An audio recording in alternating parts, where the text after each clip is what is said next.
we're here in the shop. We've got a fixture for Conibears, 330s, 280s, and 220s. I got this idea from Mr. Seldom Fales. That's the name of his YouTube channel. He's out of Michigan, and he uses wood instead of metal. He's got a health problem because he can't do any welding on these. So what it is, I made this out of scrap steel. This is the first one we made.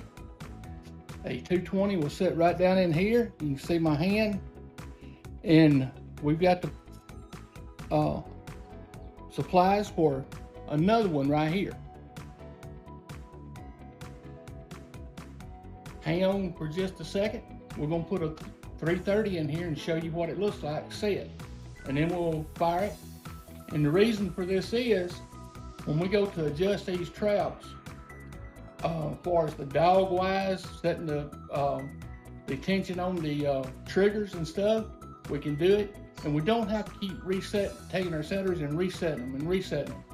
It just pops, starts to shut, and we can take our hands and set them back. It takes a whole lot of work out of it. All right, we're back. We've got a 330. I've got it set. I've got a safety on it before we put it in. Still got my safeties set here. This is one we've already worked on a little bit earlier on before the season. So I'm taking the safeties off. Taking this safety off. And what we're gonna do, we're gonna fire it, showing you how much this fires and closes. And what we do is, here we go. It closes that much. You can adjust it, take your dawg tension, setting your trigger swing and everything. To reset it, you just pull it right back up and set it back down. Then you can do everything you need to do to it. That is one of the safety features of it. I love it. Mr. Seldom Fales. He made that. He made his out of wood, like I said before, and I just love it.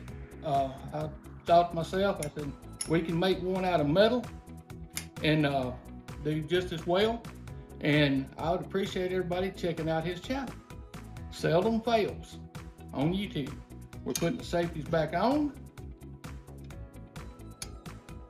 And I'm gonna put my Conibear safety on, and we're fixing to do a 280 and a 220. All right, we got the 280. Got it set in, got it set. Here it goes firing. That's all it does. Very safe. You can we'll work on them to reset it. Just pop it back in, adjust your triggers. You can adjust the dawg however you need it. So that's the 280. Stand by. The 220 loaded up. Same deal. Take our safeties off. We take our spring safeties off. And to fire it, that's all it is. It just closes up that much. You don't have to get your setters out. All you do is pull it around and set it, and it's ready. See? It just went off with me. If I hadn't had this on this fixture, I could have probably got a thumb matched real easy. All right, we're back. This is what we've come up with. All this is scrap around my shop. I got this from where I work at. Is going to throw some scrap steel away. I got it. And what we've done, we've cut it to the length we want. And we cut these to the length we want and trim the top of them off just a little bit right there. So we've got 4 inches from this point to this point. That seems to be enough space in there for all 3 traps we showed you. And we're gonna weld them on